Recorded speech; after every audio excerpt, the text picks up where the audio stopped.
Hello everyone, Kurt Olfeder here, and welcome back to a long and awaited poster perspective. It's been some time since I last put a video, but I've been working on writing and working on going out there and doing some training out there in different areas of the community, as well as working on my own curriculum that I'm working out here within the Triangle Sword Guild in regards to the works of Fiore di Liberi.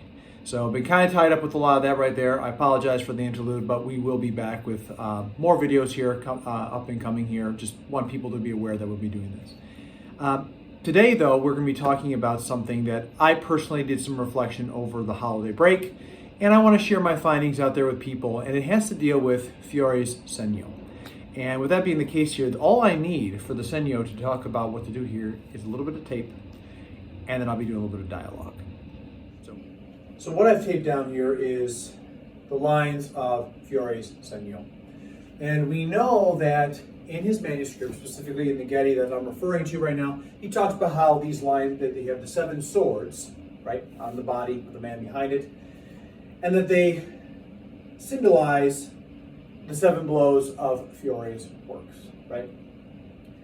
We also know that up front here we have the links, which is the avvisamento, awareness.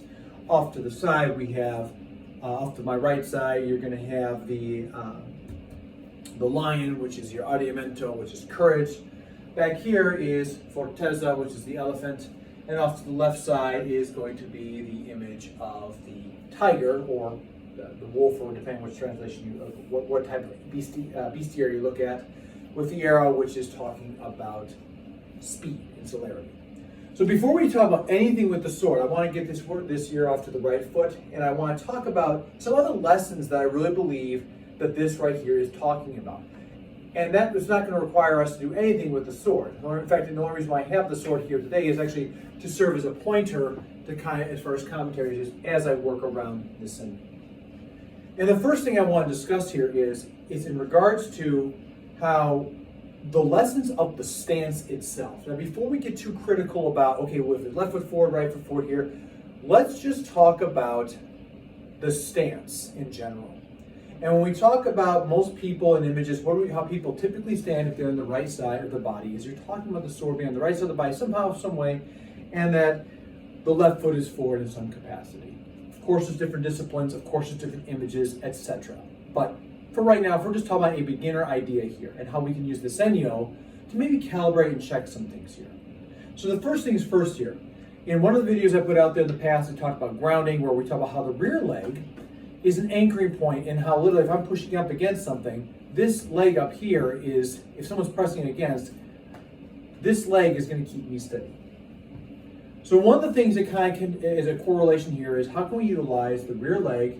How can we find out what our fortezza is? Well, do I have good fortezza, yes or no? I base it off of this right here.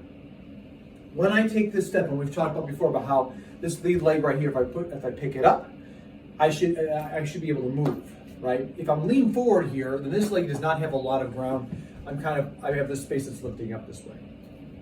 For the purpose of grounding and attack posture, the left leg is celerity, is speed. We know that he talks about stepping off line, and we know that we can utilize a tonara back. So this leg right here, because I have good fortitude in the back portion of the Segno, in this case right here where the elephant is, perhaps this is also a way for us to look at how our rear leg, regardless of side, needs to be, or should be, when we talk about grounding and efficiency. That also means that this front leg can move with speed and shift in all different directions and lines. Okay? So the correlation right here between these two comes down to, if I can move this front foot and keep myself grounded, then I have found a way to be able to turn and shift. Up front, and mind you, these are Kurtisms, but this is what Fiore's work inspires me.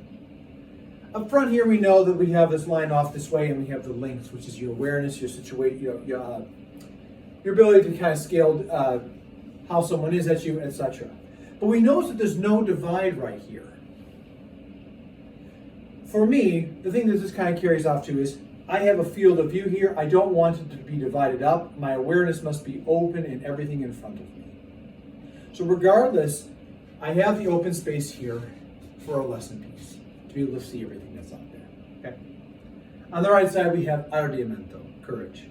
Now, one of the reasons why I think this is very important here is that when we talk about why is on the right side, something I've said in classes and I've said to other people out there is that the most ugly virtue of all these is courage. And when I say that, I don't mean that it's nasty or anything like that. I mean that to be courageous is not necessarily like I'm walking forward here. That's bravado, that's something that's bravery, that's something different. And when I was in the Marines, courage was described to me as doing the thing when you're absolutely terrified. In a real situation of a time, to take this step forward would have been a lot. Would have been absolutely a lot to go through. So, to me, why is it on this side right here? Because to pass forward or to utilize mezza volta to go forward into the forward position, it takes courage to step forward. As I step over my tape here.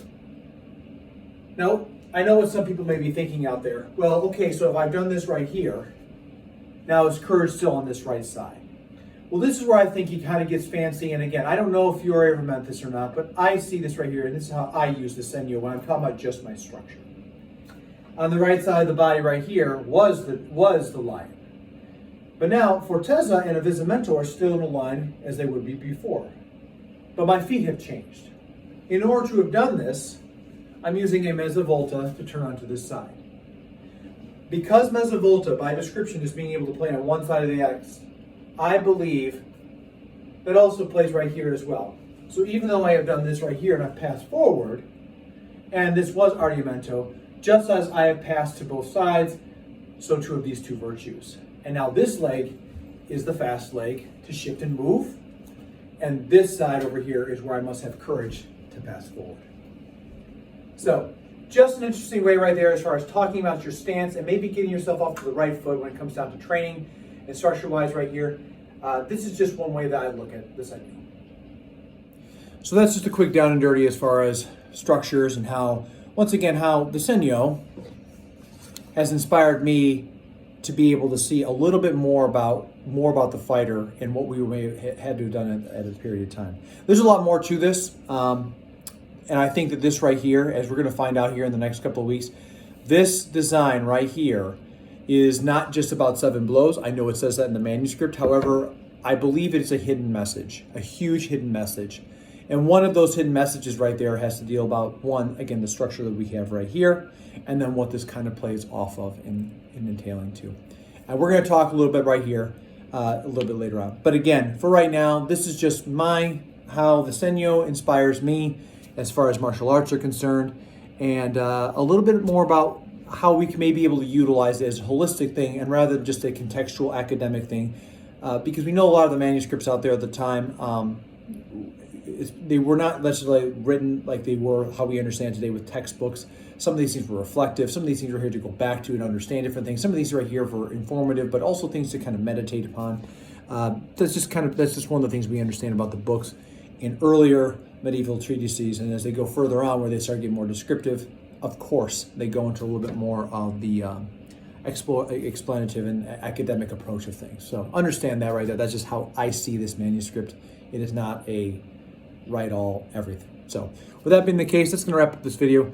Like and subscribe. Thank you so much. Happy 2023. I hope it's a good year for everybody out there. Good training for everyone out there. It's good to see everybody. And real quick shout out to my dad, Tim Holtfeder. He made this right here. He burned this and did a lot of woodwork for me as far as a gift for me, especially with my inspirations of Fiore de Liberi, and he knows how much that means to me. So thank you, Dad, for what you've done for me on that right there. I appreciate the gift. And until next time, everyone else out there, please stay safe, train well, and fight on.